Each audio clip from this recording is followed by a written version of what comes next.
हाय, hello, नमस्कार. तर मी भाग्यश्री. तुमचं माझ्या यूट्यूब चॅनलमध्ये स्वागत आहे. तर मी आज उन्हाळी वाळवणाला बनवायला सुरुवात केली आहे. तर मी इथे तांदळाच्या खिशीच्या पापड्या बनवत आहे. तर मी इथे एक पातेलं भरून पाणी घेतलं आहे आणि त्यामध्ये अजून एक तांब्याभर पाणी वाढवा टाकलं आहे. तर आणि आता ह्या पाण्याला आपण उकळी तर इथे मी पाणी उकळायला ठेवलं आहे एक पातेलं भरून आणि एक तांब्या भरून. तर मी आता पिठाची कृती सांगते. मी तांदूळ स्वच्छ घरगुती तांदूळ घेतले मी आणि 1008 तांदूळ घेतले होते. तर ते तांदूळ मी 3 दिवस भिजवले पाण्यामध्ये स्वच्छ धुवून आणि 3ही दिवस पाणी बदललं. तर ते पाणी स्वच्छ धुवून सावलीत सुकवले फॅनखाली आणि गिरणीमधून दळून आणले. तर अशा प्रकारे हे माझं तांदळाच्या पापड्यांचं पीठ तयार केलं आहे मी आणि हे पीठ मी आता पापड्या बनवण्यासाठी वापरत आहे. तर या पिठामधून आपण खिशीचे पापड करू शकतो आणि वाफेच्या ज्या पापड्या असतात, सालपापड्या बोलतात, त्या पण आपण करू शकतो ह्या पापडाच्या तांदळाच्या पिठातून. तर मी यासाठी 1008 तांदूळ वापरला. तुम्ही 1008 किंवा घरगुती तर कुठलाही तांदूळ वापरा, फक्त इंद्रायणी तांदूळ नका घेऊ, कारण तो थोडा चिकट असतो. आणि आपला हाच 1008 वगैरे दुसरा कुठला तुमच्याकडे जो असेल तो तांदूळ घ्या. रेशनचाही चालतो, पण मग मला रेशनच्या तांदळाच्या पापड्या नाही आवडत. थोडासा काळपट तांदूळ होता रेशनचा, त्यामुळे मी घरगुती तांदूळ घेतला आणि हे मी पीठ आता इथे चाळून घेत आहे. आणि याची सोपी एकच ट्रिक आहे, जितकं आपण पाणी घेऊ तितकंच पीठ घ्यायचं आहे. पण कधी कधी काय होतं, तांदूळ जुना असल्यामुळे पाणी जास्त लागतं. त्यासाठी आपल्याला 2 तांबे पाणी वाढवा ठेवायचं असतं. ते पाणी आपण खिशी घेताना वापरायचं जेव्हा कमी पडेल तेव्हा. कारण एखादा तांदूळ पाणी जास्तही घेतो जुना असल्यावरती, तेव्हा मग हे पाणी आपण ॲडजस्ट करायचं. पण शक्यतो जितकं पाणी तितकंच पीठ वापरायचं. आता मी इथं पाणी जे उकळून घेतलं होतं ना, एक पातेलं आणि एक तांब्या भरून, तर त्यामधला मी तो एक तांब्या काढून घेते. मला जसं जसं लागेल तसं मी ते पाणी वेळेवरती त्यामध्ये वापरणार आहे. तर आता हे एक तांब्या पाणी काढलं मी. तर यामध्ये काही नाही, फोडणी वगैरे काही वेगळं करायची गरज नाही आहे. यामध्ये मी फक्त मीठ, पापडखार आणि तीळ वापरणार आहे. इथे मी 2 ते 2.5 चमचे मीठ वापरत आहे, आपलं घरातलं जे काही साधं मीठ. आणि इथं पापडखार घेतला आहे मी 2 चमचे. त्या पाण्यामध्ये उकळीमध्येच मी तो पापडखारही टाकून दिला आहे. आणि तीळ, पांढरे तीळ जे होते माझ्याकडे ते मी वापरले. खसखसही वापरू शकतो आपण. परत ओवा जिरेही वापरू शकतो, हिंग टाकू शकतो. पण मला ह्या सगळ्या वस्तू नाही आवडत. मला फक्त तीळ आणि खसखस असलेलेच पापड आवडतात. कारण ओवा जिऱ्याने काय होतं, पापडी काळपट पिवळसर अशी येते आणि मला वर्षभर पापड्या ठेवायला पांढऱ्या शुभ्रच पापड्या आवडतात. त्यामुळं बाकीच्या वस्तू मी स्किप करते. ज्याला टेस्ट आवडत असेल ते टाकू शकता थोडेसे. पण मग ते जिरा ओवा पण आपण आहे ना शेवटच्या स्टेपला टाकायचं, म्हणजे खूप जास्त त्याचा कलर पाण्यात उतरत नाही आणि पापडी पण जास्त काळपट होत नाही. तर आता हे सगळं पीठ मी पाण्यामध्ये मिक्स केलं. या स्टेपला मी पूर्ण पाण्यामध्ये पीठ एकजीव करून घेते, पूर्ण गाठी मोडून घेते. कारण जे कोरडं पीठ असतं ना, त्याच्या गाठी शिल्लक राहतात. नंतर मग ते पीठ आपल्याला कच्चंच राहतं आणि खिशी बिघडते. तर अशा प्रकारे हे असं पूर्ण पीठ एकजीव करून घ्यायचं, पूर्ण गाठी मोडून घ्यायच्या. कुठेच कोरडं पीठ राहिलं नाही पाहिजे, म्हणजे सोपं जातं. मला तर अशा पद्धतीतच सोपं होतं पीठ मळायला. आणि आता हे एक तांब्याचं जे पाणी होतं ना, जुना तांदूळ असल्यामुळे पाणी घेतलं. अजूनही एक तांब्या बसलं असतं पाणी, पण मी ते एक तांब्यामध्येच ॲडजस्ट केलं. आता हे पूर्णपणे एकजीव घोटून घ्यायचं आणि मग नंतर आपण त्याला वाफ भरण्यासाठी ठेवूया 10 मिनिटं. काय होतं, खूप सोपं होतं मग आपलं नंतरचं काम. जास्त पीठ आपल्याला मळावं पण नाही लागत आणि गाठी पण नाही राहत. आता यामध्ये मी ओलं उपरणं आहे ना झाकून ठेवते पिठावरती, म्हणजे पीठ नरमच राहील आपलं, व्यवस्थित वाफ दडपून राहील पिठामध्ये. हे अशा प्रकारे सॉरी, जरा घशाचा माझ्या प्रॉब्लेम असल्यामुळे मला व्यवस्थित रेकॉर्डिंग नाही होते. तर असं उपरणं ओल्या कपडा ठेवून दिला ना, तर छान अशी खिशी होते आपली, शिजते. वाफ पण आतमध्येच राहते पातेल्यामध्ये. आणि 10 मिनिटासाठी मी झाकून ठेवते. आता छानपैकी वाफ काढूया, कारण वाफ जितकी छान भरेल ना, पापड आपली खिशी शिजली ना, तर पापड मोडत नाही, तुटत नाही. जेव्हा आपण पापड्या वाळत घालतो ना, जेव्हा खिशी कच्ची असली ना, तर त्या पापड्या वाळत घातल्या मोडून जातात, चिरतात, मध्ये तुकडे पडतात, असं होतं.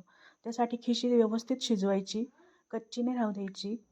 कच्ची राहिली तर नक्कीच आपल्या पापड्या मोडणार, चिरणार आणि तुकडे पण पडणार आणि त्या व्यवस्थित पण नाही लागणार खायला.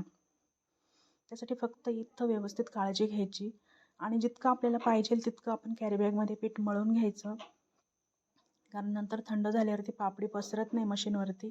थोडं थोडंच घेऊन आपण मळून त्याच्या लाट्या करून घ्यायच्या आहे.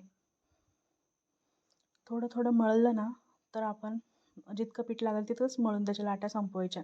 थंड झाल्यावर परत मग आपल्याला वाफ काढावा लागेल त्याची. आणि इथं एक साईड पापड्या होण्यासाठी मी एक ट्रिक वापरली आहे. ट्रिक तर आपले मेजरिंगचे स्पून जे असतात ना, त्यामधला मोठा स्पून जो होता ना, मी त्या स्पूननी ना त्याच्या लाट्या पाडल्या आहे. म्हणजे एक साईडच्या पापड्या भेटल्या मला, छोटी ना मोठी. कारण काय होतं, एक गोळा छोटा एक गोळा मोठा असा अंदाजे आपण करायला जातो तर ते नक्की तसंच होतं. त्यामुळे स्पूननी घेतलं ना तर आपल्याला एकच साईडची पापडी मिळते आणि छान वाटतं त्या पापड्या. मी तेल लावून घेतलं आहे. चमच्याने मी एका त्या 1 TSPच्या स्पूनने गोळे काढून घेते. ही ट्रिक तर मला खूप आवडली आहे कारण एक साईड गोळे होतात आणि छान मस्त पापड्या होतात. आणि मुळात एक काळजी घ्यायची, आपण जेव्हा पापडी लाटतो ना मशीनवरती तर त्याला खूप तेल नाही वापरायचं. कारण की ते तेल वर्षभर आपण याला पापड्या ठेवायच्या असतात. नंतर थोडं खवटपणा येतो तेलामुळे आणि पापडी पण अशी कडवट लागते. वर्ष किंवा 2 वर्षही पापड्या आपण ठेवू शकतो कमी तेल वापरल्यानंतर. आणि तेलामुळे काय होतं, नंतरची चव वर्षभरानंतर जर पापड्या राहिल्याच कधी तर त्या कडसर लागतात आणि खायला पण छान नाही लागत. मेनचट होतात अशा. वरती हात लावला ना तर पापडी मेनचट लागते. त्यासाठी कमीत कमी तेल वापरायचं आणि अशा पेपरवरती मशीनवरती पापड लाटून घ्यायचे.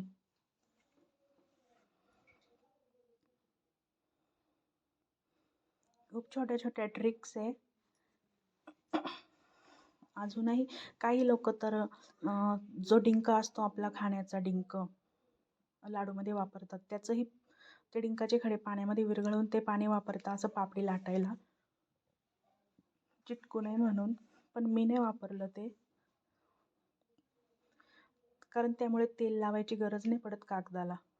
आणि मशीनवरती थोडी जाडच होती ना पापडी, त्यामुळे आपण हाताने थोडंसं बोट फिरवून पापडी मोठी करून घ्यायची. म्हणजे पापडी पण पातळ होते, खुसखुशीत होते, तळल्यावर हलकी फुलकी होते, खूप छान होते आणि एकदम वाफेच्या पापडीसारखीच लागते. मग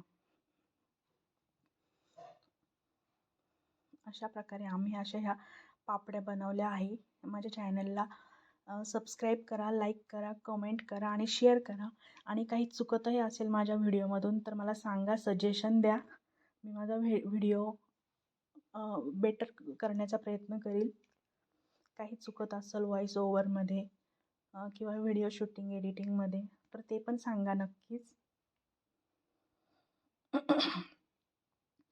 अशा प्रकारे आमच्या पापड्या बनवून झाल्या आहे. खूप छान अशा पापड्या होतात. नक्की बनवा. या पापड्या आपण भाजूनही खाऊ शकतो, तळूनही खाऊ शकतो. खूप छान होतात. आणि वाफेच्या पापड्यांचं कसं असतं, वाफेच्या पापड्या आपण भाजू नाही शकत, फक्त तळायला लागतात त्या. जसं खिशीच्या पापड्या आपण भाजूनही खाऊ शकतो. कारण वाफेची पापडी भाजायला गेली तर जळून जाते ती पापडी, भाजता नाही येत. पण खिशीचे पापड नक्की भाजू शकतो, चुलीच्या आहारातही भाजू शकतो, गॅसवरही भाजू शकतो. खूप छान होतात त्या पापड्या. या अशा आम्ही पापड्या सगळं बनवून घेतल्या. एका पातेल्याच्या प्रमाणामध्ये माझ्या एवढ्या पापड्या झाल्या होत्या. तर आता मी हे तळायला घेतल्या. सुरुवातीला तेल तापलं नव्हतं त्यामुळे पापडी थोडी फुलली नाही, पण अशा खूप छान झाल्या आणि टेस्टला पण खूप छान लागत होत्या पापड. आणि हो, मीठ आणि पापड खाराचं प्रमाण व्यवस्थित ठेवा. ते जर थोडं कमी जास्त झालं तर पापडी खारट पण होईल आणि लाल पण होईल. त्यामुळे पापड खार हे खूप जास्त गरजेपेक्षा टाकू नका. 1 ते 2 चमचेच फक्त मी टाकलं आहे इथे. आणि मीठही प्रमाणबद्धच टाकायचं आहे आपल्याला. अशा प्रकारे आम्ही अशा साध्या सोप्या घरगुती खिशीच्या पापड बनवले आणि खूप टेस्टी झाले. ओव्याची पण गरज नाही, जिऱ्याची पण गरज नाही, इतके सुंदर पापड झाले होते हे. कारण कुठलाही नैवेद्य असो, काही असो, सणवार असो, आपल्याला तांदळाची पापडी ही लागतेच. त्याशिवाय तर आपलं नैवेद्याचं ताट अपूर्णच असतं. नक्की करून बघा माझ्या पद्धतीमध्ये. खूप सोपे आणि छान